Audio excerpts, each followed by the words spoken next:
नमस्कार मेरे प्यारे दोस्तों, मेरे चैनल स्कैरी कॉर्नर में आपका स्वागत करता हूँ। आज की हमारी कहानी लोनावाला घाट पर चार दोस्तों के साथ हुए सच्ची कहानी पर आधारित है। लोनावाला घाट की घुमावदार सड़कों पर आधी रात का सन्नाटा पसरा था। घना कोहरा और ठंडी हवा माहौल को और भी डरावना बना रहे थे।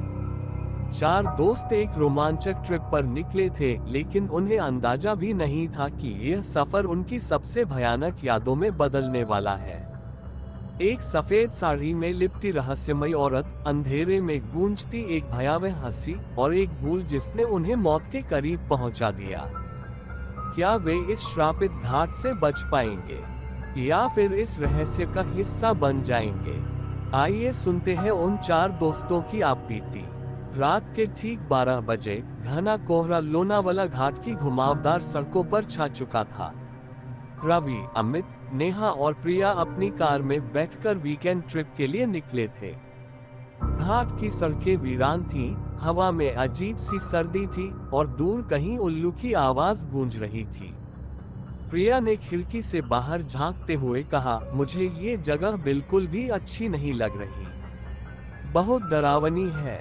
अमित हंस पड़ा, अरे प्रिया तू भी ना, ये सब सिर्फ तेरा वहम है।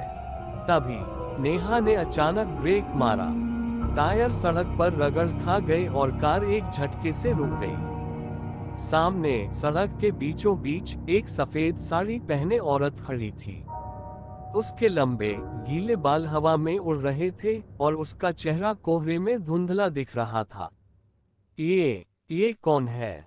रवि की आवाज कांप गई। नेहा ने घबराकर कहा, ये औरत कहां से आई? मैंने इसे अचानक देखा। अमित ने खिड़की से झांक कर देखा, कोई गांव की औरत होगी। मैं जाकर देखता हूँ। नहीं, बाहर मत जाना। प्रिया ने अमित का हाथ पकड़ लिया, लेकिन अमित हंसते हुए कार से उतर गया। उसने धीरे धीरे उस औरत के पास जाकर पूछा, आपको क्या मदद चाहिए? औरत ने सिर झुकाया। उसकी सांसें असामान्य रूप से भारी थीं। अचानक उसने अपना चेहरा ऊपर उठाया। उसका चेहरा बिल्कुल काला था, उसकी आंखों से खून टपक रहा था। बचाओ! अमित चीख पड़ा। कार में बैठे बाकी लोग सकते में आ गए। नेहा ने तेजी से रिवर्स गियर डाला, लेकिन कार स्टार्ट ही नहीं हो रही थी। औरत ने अपना हाथ आगे बढ़ाया और अमित का गला पकड़ लिया। उसकी पकड़ बर्फ जैसी ठंडी थी। अमित जोर जोर से छटपटाने लगा। अमित, प्रिया और रवि एक साथ चिल्लाए।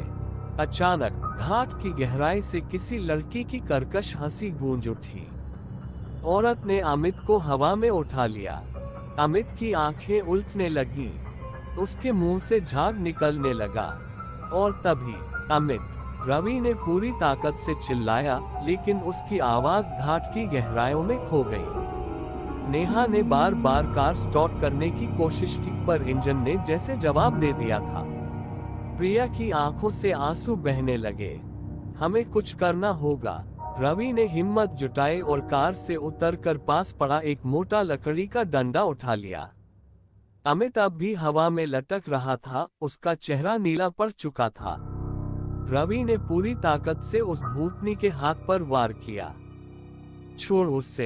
एक झटके में औरत की पकड़ ढीली हुई और अमित नीचे गिर गया। वह हौंफते हुए जमीन पर पड़ा रहा, लेकिन भूतनी अब रवि की तरफ मुड़ चुकी थी। उसकी आंखों में जलते अंगारों जैसी लाल चमक थी। उसने एक डरावनी मुस्कान के साथ धीरे धीरे अपना मुंह खोला। तुम बच नहीं पाओगे। अचानक घाट के चारों ओर किसी लड़की की चीखें गूंजने लगी। हवा बुरी तरह से गरजने लगी, जैसे कोई अदृश्य ताकत गुस्से में थी। कार में बैठो, जल्दी! नेहा ने जोर से चिल्लाया। रवि ने अमित को घसीटते हुए कार में डाला और खुद भी कूदकर अंदर आ गया। नेहा ने एक आखिरी बार कोशिश की और धड़ धड़ धड़ इंजन जोर से गड़गड़ाया और कार स्टार्ट हो गई। नेहा ने एक्सीलरेटर पर पूरी ताकत से पैर रखा और कार जोर से उछलती हुई आगे बढ़ गई। रियर व्यू मिरर में रवि ने देखा, वो भूतनी अब हवा में तैर रही थी। उसकी लंबी काली जीभ बाहर निकल आई थी और उसकी हड्डियों से भरी पतली भुजाएं हवा में लहराने लगी। वो हमारे पीछे आ रही है, प्रिया चीख पड़ी। नेहा ने कार की स्पीड और तेज कर दी, लेकिन घाट की घुमावदार सड़कों पर कार को नियंत्रित करना मुश्किल था। और फिर भूतनी अचानक कार के बोनट पर कूद गई। उसने शीशे पर अपने नुकीले नाखून मारे। कांच पर गहरी दरारें पड़ गईं। ओह गॉड, ये हमें मार डालेगी। तभी कार का एक पहिया घाट के किनारे से फिसलने लगा। नेहा, संभालो, रवि जोर से चिल्लाया। नेहा ने पूरी ताकत से स्टीयरिंग घुमाया और कार तेजी से झटके के साथ वापस सड़क पर आ गई। लेकिन भूतनी अब गायब हो चुकी थी। कार का इंजन अब भी गर्म हो रहा था, पर कोई भी बोल नहीं रहा था। अमित अभी भी होश में नहीं आया था। वो गई, प्रिया ने कांपती आवाज में पूछा। रवि ने बाहर झांका, कोई नहीं था। घाट की सड़कें फिर से वीरान लग रही थीं, जैसे कुछ हुआ ही न हो। नेहा ने बिना कुछ कहे कार की स्पीड और तेज कर दी। अब उनकी मंजिल थी सबसे नजदीकी होटल। लेकिन जब वे होटल पहुंचे और अमित को होश आया, तो उसने एक अजीब बात कही। वो औरत, उसने मुझे कुछ बताया था। सबने उसकी तरफ चौंक कर देखा। क्या? रवि ने धीरे से पूछा। अमित ने कांपते हुए कहा, उसका नाम राधा था, और उसने कहा, मैं हर अमावस की रात इस घाट पर वापस आऊंगी। तुम बच गए, लेकिन अगली बार कोई नहीं बचेगा। हवा में फिर वही ठंडी झुरझुरी फैल गई। ऐसे तो लोनावाला घाट पर से रोजाना सैकड़ों गाड़ियां गुजरती हैं, लेकिन हर किसी को डरावना अनुभव नहीं होता है। कुछ लोगों का ऐसा मानना है कि जिनका गण मनुष्य होता है, केवल उनको ही भूत दिखाई देते हैं। और कुछ तो ये भी मानते हैं कि जिनकी किस्मत बुरी होती है या फिर जिनका समय ही बुरा चल रहा होता है, ऐसे हादसे उनके साथ ही होते हैं। ये सब तो अपने मानने या ना मानने पर है।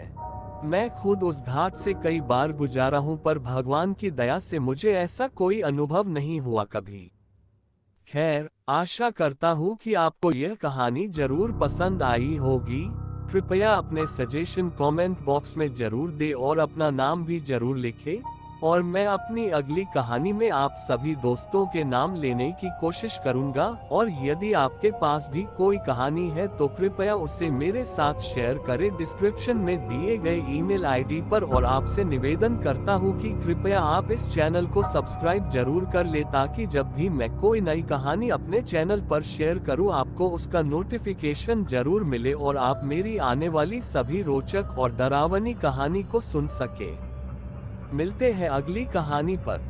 God bless you.